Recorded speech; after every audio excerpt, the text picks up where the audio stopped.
Selamat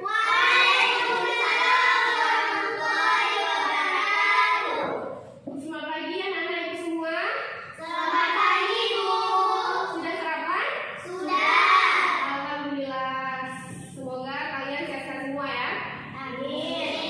Untuk melanjutkan pembelajaran kita, sebaiknya kita membaca doa terlebih dahulu ya. Ayo silakan anak-anak Ibu membaca doa.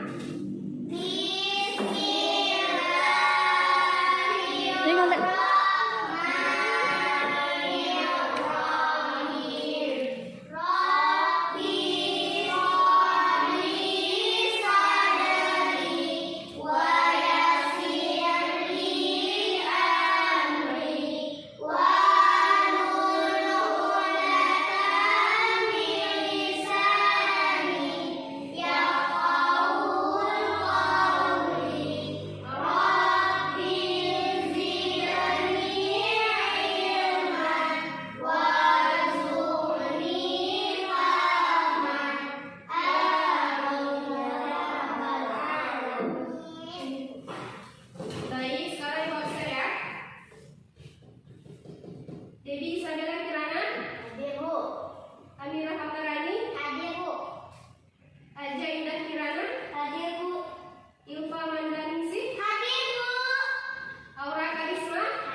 Yang kedua, urutan peristiwa.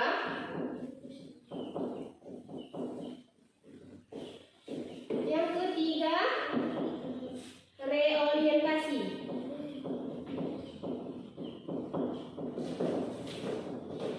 Tahu apa ini orientasi? Yang lain? Orientasi yaitu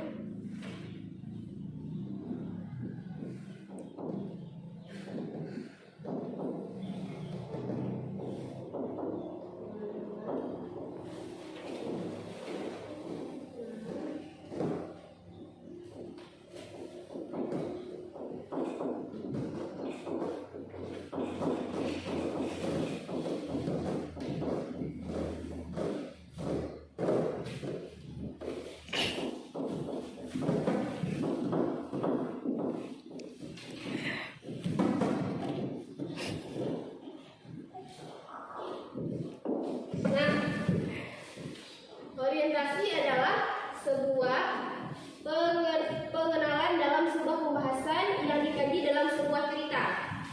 Maksudnya di sini mengenalkan dalam sebuah cerita, pengenalan. Dalam sebuah cerita ada pengenalan. Nanti akan Ibu tunjukkan contoh dari teks non-fiksi ini. Yang mana itu pengenalan, yang mana urutan peristiwanya, yang mana reorientasinya.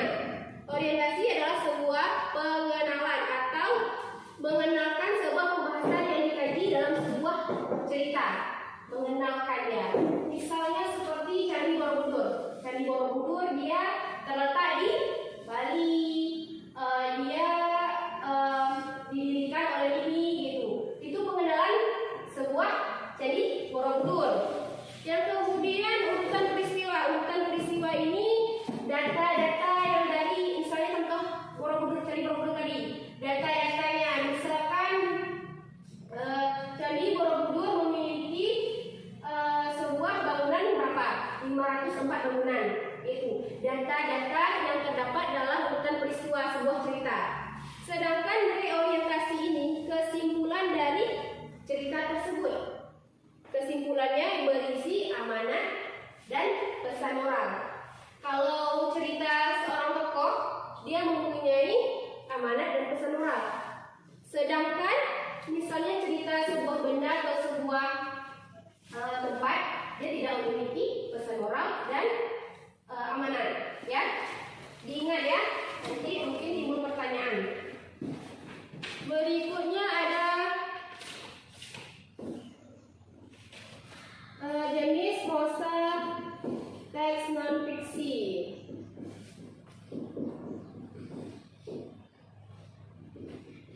Kita akan bahas beberapa saja ya. Yang pertama artikel. Artikel ini termasuk ke dalam teks non-fiksi. Ada yang tahu apa itu artikel? Artikel. Ada yang pernah dengar apa artikel? Pernah buka misalnya internet? Pernah. Ada kalian baca artikel-artikel yang bermanfaat, misal artikel membuat satu dari ini gitu. Ada? Nah, itulah artikel ya. Artikel ini karangan yang berisi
menemukan fakta-faktanya, ya kan? Benar-benar terjadi berarti berita itu kan? Berarti reportase ini karangan yang berupa hasil laporan atau liputan kejadian. Maka dari itu ini masuk ke dalam teks non fiksi. Jadi teks non fiksi karena dia mempunyai berdasarkan hal-hal yang fakta atau nyata. Bagus. Selanjutnya kita bahas tentang ciri-ciri teks non fiksi. Ada yang tahu ciri-ciri teks non fiksi? Enggak. Ini boleh ditulis ya, anak-anak ibu, ini ditulis biar jangan terlupa. Sebelah ini juga ditulis dulu ya, sebelah sini. Mana yang baru? Boleh ditulis.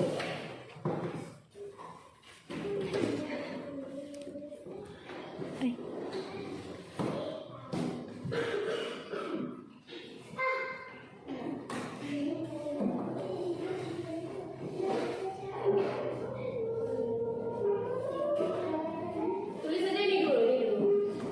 Sebelah sana yang baru. Ya, ini tulis dulu ya.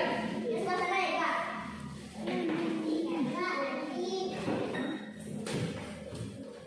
Ibu akan tulis ciri-ciri teks non fiksi ya.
Lihat ini dulu sebentar ya. Lihat ini dulu. Ciri-ciri teks non fiksi adalah memiliki sifat faktual atau kenyataan.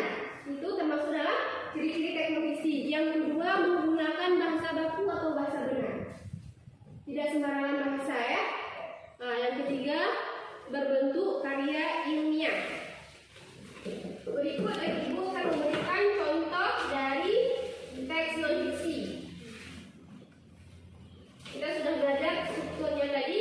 Ibu akan memberikan contoh dari teks non fiksi. Lihat, ini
Soalnya mudah loh kalau ada di sini jawabannya.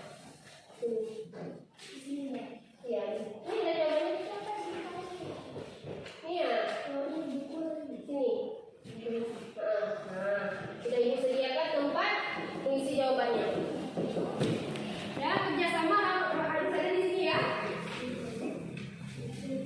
Nanti siapa yang nggak paham, tolong ditanyakan.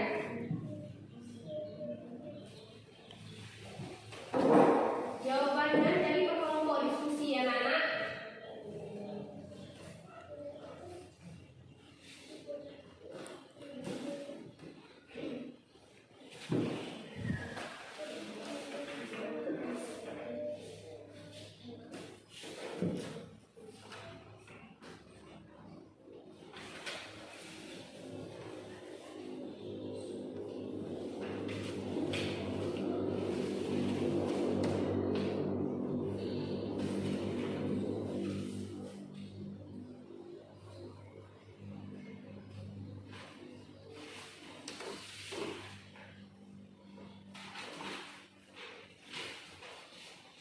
Ayo kerjakan bersama-sama.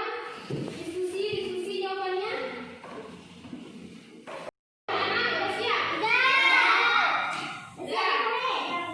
Nah, coba perwakilan dari kelompoknya maju ke depan. Biar kita lihat sama-sama apa jawabannya. Iya, nak, bawa kertas ya. Perwakilan satu, kelompok satu. Udah. Oh, udah sampai. Udah sampai. Nggak apa-apa, Nak. Kelompok satu, jawaban nomor satu apa? Nih ya, perjuangan yang dilakukan oleh Raja Purnawarman adalah apa jawaban dari kelompok satu? Ya. Dia Purnawarman sangat peduli pada rakyatnya dan dia juga membangun saluran air dan memberantas perompak. Dan dia juga memperbaiki aliran sungai Gangga di daerah Cirebon. Dan 2 tahun kemudian, Raja Purnawarman juga memperbaiki dan memperindah alur sungai Cupu sehingga air bisa mengalir ke seluruh kerajaan. Para petani senang karena mereka mendapat air dari aliran sungai sehingga menjadi subur dan Dengar ya, anak dengar. dan kepada musim. Ya, tepuk tangan untuk kelompok satu. Jawabannya sangat lengkap. Ayo, kelompok dua apa jawabannya? Beliau selalu berjuang untuk rakyatnya. Itu aja. Nah, tepuk tangan untuk kelompok dua. Betul juga ya. Perjuangan yang dilakukan oleh Raja Purnawarman, coba lihat di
peristiwa atau kenyataan.